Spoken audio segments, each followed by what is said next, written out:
Good evening, you're watching NDTV with me, Rishika Barua. This is a show where we take your questions on the coronavirus. You can dial us on the number that's flashing on your screens, and we have a panel of expert doctors who will answer all those questions. Dr. Sameer Dani, the Director, Department of Cardiology of the Apollo Hospitals, is joining us on the broadcast this evening. Also, Dr. Avdesh Kumar Singh, he's a Senior Consultant Diabetes and Endocrinology from the GD Hospital and Diabetes Institute. Thank you, doctors, for sparing the time of day to be with us on the broadcast. There has been a very interesting development that has taken place today, where there is the first indication that the lockdown might be gradually eased in areas which are green zones. These are areas which have so far continued to remain coronavirus free. But what are some of the precautions that can be taken in these areas? We look to address some of those questions, as many of us and many of our viewers will also now be looking forward to gradually returning back to work. Dr. Sameer, if I could begin by asking you, what are some of the precautions that should be taken, especially now that, gradually one will see the lockdown easing up, especially in areas that have been declared green zones? Yeah, I think the same precautions which we took while there was a lockdown on, the same precautions should be taken. The social distancing may not be as harsh as lockdown, but it should be still there. Washing of hands frequently should be there. Avoid touching your face with your hands should be there. Probably wearing masks also will be a new norm. Right. And we should avoid congregations, large gatherings, crowded places. And all this is especially true for heart patients or elderly. All right. And those patients who are compromised. All right. Dr. Kumar, if I could bring you in, there are going to be a lot of questions. People who are in green zones, who are, gradually as industry opens up and people start going back to work, there are going to be inhibitions about, whether one can use, public transport, or public transport, might be opened in some restricted areas. What are the do's and don'ts? What do people who step out and go to work, what are the kind of precautions that those people should be taking, especially if they have, elderly people or children at home? Yeah, so that's a very difficult situation, we need to look into. As Dr. Dani said, all precautions has to be at place, despite, even partial lockdown is over and people have started, going into places. I still feel that the common mass of transportation still should be, very well reserved. Right. Unless or until you have absolute precaution in your hand, I don't think still we are in a position right now. Why I'm saying it that, to my knowledge, we have not still reached to the peak. Right. Although, these data are still fluctuating. Yes. But I still feel that we are yet to achieve the peak. And this, the simple epidemiological formula suggests that unless you have not crossed the peak, do not, loosen your grip. Right. Now it looks like that we are going to lose some grip. Yes. And as Dr. Dani said, that people are going to move, from here to there. We have to be very careful. Right. Perhaps we might feel a rapid surge of COVID-19 in the next, Right. couple of weeks. And of course, doctor, I do also want to clarify here that this is just, there's nothing to this effect which is out in writing. But the indication that one gets after the Prime Minister's virtual meeting with chief ministers is that there's a possibility of restrictions being eased only in green zones, only in areas where there are no cases of the coronavirus. So I just want to lay that out as a disclaimer. But our first caller, Atul from Pune, is dialing in. Go ahead. Yeah, hi. Hi, my name is Atul, and hello to everyone on the panel there. My question is more about the epidemics that we are into right now. What is the reason that we have a very low number of deaths in India? Is it our immunity? Is Okay. it the less contact that we have with the outsiders, or what could be the reason that, when you compare it with the rest of the countries in the world, Right. the number of deaths that we have is Very limited and it is very less for a interesting population? question there, Atul. Let me take that to Dr. Dani. Doctor, would you like to answer that? India is seeing a relatively lower death rate as compared to a lot of other countries. If you compare us to Italy or you compare us to the US, for instance, we're seeing a much lower death rate. What explains that? Yeah, see, it is very puzzling, very interesting question, and whatever I answer, at best, it will be a hypothesis. The fact is that there is a low death rate, and low death rate can be explained not by one factor, that is by immunity or just by our country being hot. There could be several factors, and there could be several factors which we can guess right now, and there may be several other factors which are beyond our knowledge right now. Right. So one of the factor could be the innate immunity. The second factor could be that the transmission in hot places may be little low, though this has not been proven. This Right. is again a conjecture. Then third factor could be that the strain in India may be little less virulent than the strain prevalent in Wuhan and New York, Right. Italy. This is to some extent this is getting studied, and relatively I think that we have acted reasonably early, Right. and that has So also helped. you could in a certain sense say that, implementing the lockdown at an early stage could have also prevented a surge of cases, especially those, who have predisposed conditions. Our next caller, Rama Rao, is on the phone line from Hyderabad. Go ahead. Good evening, madam. Good evening. Ask your question. My question is, so far India reported 800 plus deaths, COVID-19 deaths. Everybody is having own doubt. What are the do's and don'ts while going for funeral formalities, irrespective of the religion? Every religion have their own formalities. What are general do's and don'ts or precautions? All right, Dr. Singh, I think, this is exactly the kind of question that I had asked at the very beginning of the broadcast. What are the do's and don'ts as we go about, with whatever limited movement is permitted at the moment, even if it is people living in, areas where you can only step out for your essentials? What are some of the big do's and don'ts? Yeah, so we have already discussed about, Yes. and we are discussing for last 1.5 months.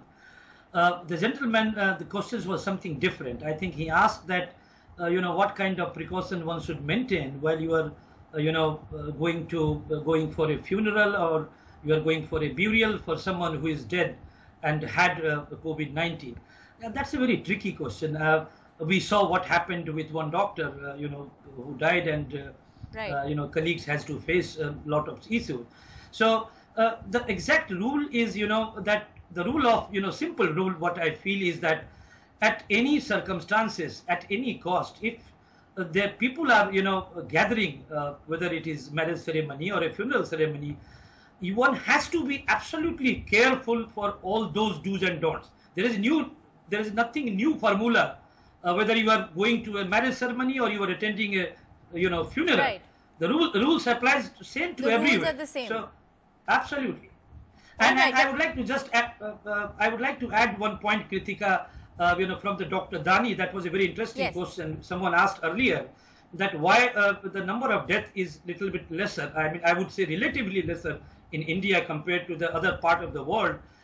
As Dr. Dani said, everything is a conjecture. We don't know. But what I feel as a scientist could be the main reason is, apart from what Dr. Dani said, the first and foremost reason was the early lockdown. The Right. second one is what we need to understand, that the 70% of the population in India contributed by the adult population, young adult population, Right. as compared to 70% of population in Italy. So once you have got elderly population, you tend to have a higher death. Right. And this is one, So obviously the actual demographic, explanation. yes, the demographic distribution could have also, played a role there. Our next caller, Sugani, is calling from Trichy. Go ahead. Yeah, I just want to know only one thing, doctor. Do you think this lockdown is going to reduce the rate? All I don't right. think so, because after lockdown, the people who are vacating from one area to another, They are not all are living in their own hometowns. Anyway, they are going to go. So these lockdowns, after this lockdown, only you will know the exact picture, no? All these pop-up which is coming up right now, Right. I think so it is not going to be the All right. exact one. Dr. Dani, would you like to take that on? There has been this question that's come up multiple times that, with this lockdown in place, are we only delaying, the onslaught of the infection, so to speak? There are obviously inhibitions, even with the gradual lifting of the lockdown, as essential as it may be. Yes, there are two major benefits of a lockdown. One, you are delaying the onslaught of the disease, and by which you are preparing your hospitals, you are not flooding your hospital beds with suddenly so many sick patients. Right. That is one. And second is you are delaying the peak and you are flattening the curve. You are spreading out the infected cases by doing a lockdown, and that is probably one of the biggest advantage of a lockdown. You are very right that people migrating from one city to another or going back to their rural places or villages is a confounder. It is something which will change the predictions of a lockdown. Yes. But in spite of all that, I still believe that lockdown is the only effective way for the government. All right. So lockdown is the only effective way, and very interesting because both doctors on the broadcast have reiterated that the rules that apply during a lockdown should apply even after, especially when it comes to your own safety and the kind of precautions that you can take. Dr. Singh, would you like to add anything? There are inhibitions associated with the gradual lifting of the lockdown, especially with migration of people from one part to another. They could be carriers of infection. Would you like to add anything? Yeah, so I absolutely agree with what Dr. Dani said. I just would like to add that see, we can understand the plight of the people who have been stuck somewhere, or our daily wages earners were not able to go into their work and they're losing their jobs and daily earning. But at the end of day, ultimately human has to survive. We might delay our work for some part of the time. Everyone is facing a lot of difficulties, but then no economy can bring back a life of a human. That one has to realize. And because we don't have any modalities of treatment which is found to be effective. That's the important point, that there isn't a definitive treatment or a vaccine that is out in the market yet, which could, perhaps aid in the more effective opening up. Yes. Our next caller, Achint Yadav, is on the phone line from Raebareli. Go ahead. Hello. Yes, hello. Go ahead. Good evening, ma'am. Good evening, sir. Ask your question. Yes. My question is related to whether this novel coronavirus and human can be infected by other sources like animal or insects. All right. Dr. Dani, would you like to take that on? There have been questions earlier as well. Yes, we do not know a lot about this particular strain, this novel coronavirus, because it has come from animals, and that is why it is so new to us. So yes, obviously animals can infect us, but only certain type of animals which are reservoirs for this virus, which are carriers for this virus. Luckily for us, our domesticated animals, including the pets, do not seem to be the reservoir for this virus. So it doesn't seem right now that the cats and dogs and our other pets, our domesticated animals, can infect us. Right. So very important point there, people ought not to fear their own pets. There were cases of people abandoning pet animals living in their homes because they were fearing that animals could be carriers, but there is no evidence to suggest that domesticated animals, pet animals who live in your homes could in fact be carriers. Dr. Singh, there were questions asked earlier as well on the broadcast about, taking prevention against mosquitoes or flies. Could mosquitoes or flies be carriers of the coronavirus? No, absolutely no. I think one has to be very clear about the viral dynamics. First of all, whether you talk about COVID-19 or in past we had in Saudi Arabia in 2012 we had MERS-CoV. Right. In 2004 we had SARS-CoV-1, and in 2009 we had swine influenza's epidemic. Yes. So what we have learned that human being is a tertiary host. We need to remember that the bats are the natural reservoir, and even bat cannot directly involve the human being. There has to be a secondary host. For example, COVID-19, we had a pangolin as a secondary host. For MERS-CoV, we had camel as a secondary host. Now it is very difficult in epidemiology to reverse the dynamics. So it is very unlikely to have a pets, as Dr. Dani said, or about mosquito and hospitalized. No science is attached with this. Okay, Sai Prasad, our next caller is on the phone line from Hyderabad. Go ahead. Yeah, sir. Hello. Yes, go ahead. Sir, here we compare to other countries that tested, we have less people, but the US government is very strict that they are caring for the people for testing. They have tested more than 50 lakhs people, but in India there are 5 lakhs people. The US government population is. All right. Could you ask your question, Mr. Prasad, please? Yeah, that is only my question. The testing of the are people we is testing very enough? less. Okay, Dr. Singh, you were talking about it earlier as well. Are we testing enough? There are questions around how many people India is actually testing. Yeah, see, no question of denying the fact that we are testing less. Absolutely. So this is a very valid question. We need to ramp up the number of testing which is happening. I am still not happy with the the rate of testing is going right now. We need to ramp up very soon. See, we had 40 days time of lockup or lockdown, whatever you say. This was the high time where we would have ramped up our testing, and by this time we would have detected the maximum number of cases. India is testing less. Our next caller, Manish, is on the phone line from Ahmedabad. Go ahead. Good evening, everyone. My name is Manish Kedia. Ma'am, my question is to doctors that is coronavirus can survive in water? If yes, then a person working in municipal corporation who is handling the daily water supply, if he is infected with coronavirus, can he infect others also through that water? Because we are taking a shower, we are using that water. Dr. Dani, what about water as a carrier, and should people be worried about the water that's flowing through their taps? No, coronavirus is not a waterborne disease. Okay, so coronavirus does not survive for very long in water. So don't worry about taking a shower or drinking a properly disinfected water. Right. So don't worry about that. Okay. So water is not a carrier, so you needn't worry about the water that is flowing through your taps. Our next caller, Sudeep, is on the phone line from Kolkata. Go ahead. Yeah, my question is, as Manish asked, I had the same question, like water, nobody's talking about water contamination as of now. And my other question is that is the lockdown only thing which is going to sort out our issues and not the testing part, which is still not being, I mean, in India, we are not able to, test to that level of testing. Dr. Kumar has touched on that a little bit. Dr. Dani, would you like to add anything about whether we're testing enough? Dr. Kumar does say that, India does need to test much more than what we are currently.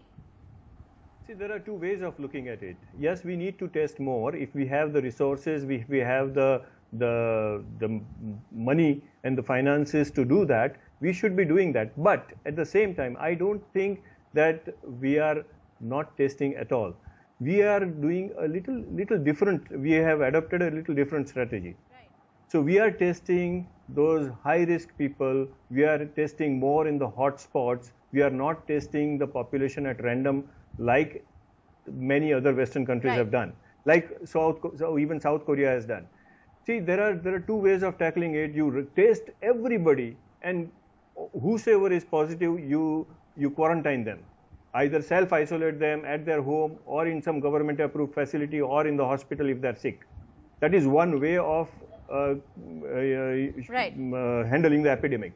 All right. There is another way also, and that is incident to this testing. You introduce early lockdown. Okay. So when the early caller told us that US is preferring people, I would say exactly the opposite. In fact, US introduced lockdown very, very late. Yes. They preferred economy. Our next caller, Satish Kumar, is calling from Delhi. Go ahead. Good evening, Doctor. Good evening, Rishika. I am Satish from Bangalore. Basically, I'm from Bangalore, but right now I'm in Delhi in my father-in-law and mother-in-law's place. Both are aged around 75 to 80 years. I need a few tips from the doctors. What are the precautions they can take at this juncture? All right. Dr. Avdesh, would you like to take that on? Precautions for the elderly? Yeah, so see what we have learned through the data from the world, that elderly populations are always at higher risk. And you know, this is not new for COVID-19. It happened in the past epidemics as well. As we all know that elderly populations are more susceptible to, contract any kind of viral, bacterial or fungal disease. Yes. There is nothing new with the COVID-19 that, COVID-19 are elderly are being more infected by the COVID-19. In general, elderly population suffers from a number of comorbidities, yes. Like high blood pressure, diabetes, cardiovascular disease. Right. At the top of that, with the lunging immunity, which is, gradually deteriorating Yes. over as the age Doctor, infuses. any particular precaution? Yeah, so the precaution would be, like that elderly population should have an extra precaution. Right. They should not be indulging going outside the home. I mean, absolutely meaning of lockdown is actually much more, All right. So all associated with the elderly precautions that are population. taken normally, I think they're have to be taken at a more enhanced level, especially when you Right. have elderly people at home. We have time for a final caller. Jyotirmay is calling from Pune. Go ahead. Good evening. This is Jyotirmay. I have a question. Okay, before I put up my question, thank you, NDTV. This is my second time that you have given me an opportunity to speak. My father had gone to a state for submitting his, yearly, which is. Right. Can you ask your question, Jyotirmay? Yeah, the question is, sorry, I thought I was not audible. My question was that people are out of their homes, okay, they have got stuck up, they have gone, I mean, we can see the plight of the migrant workers. My father has been out since 22nd. Right. What's your question? The question is, how is this lockdown going to, help the people who are stuck? All right. We have time for a very quick answer, Dr. Dani. But what about people who are not at home, people who don't have the luxury of being home, migrants stranded elsewhere? Any advice for them? Yeah, they should try to do the same thing where they are, where they would what they would practice at home. So if they are at a relative's place or they are stuck up, it's based in their interest not to travel. So the same And, rules apply the and lockdown avoid has travel. happened. That's And I very would interesting because avoid as traveling, stay yes. there and do the Right. social distancing and everything. And I want to add a couple of very quick things to Yes. the earlier question. My advice to elderly would be that 4 things: don't panic, take the precautions even when the lockdown is eased, maintain the social distancing, stay connected to your friends and relatives to the telecommunication. Don't go to meet them very frequently. right. Don't go to meet them. Put on mask, everybody, when they are in near I'm proximity. afraid, Doctor, focus we're with completely Puri, out of and time. improve immunity. Yes. Most All right. important message is that, see, we are talking about how not to contract Yes. corona. But Okay, if you I think contract that's a corona, great what note else? to end on, that you have to, at the end of the day, improve your immunity because prevention, of course, to the disease is better than cure. Appreciate you, doctors, for sparing the time and being with us on the broadcast. That's all we have time for on the show this evening. Thank you for watching.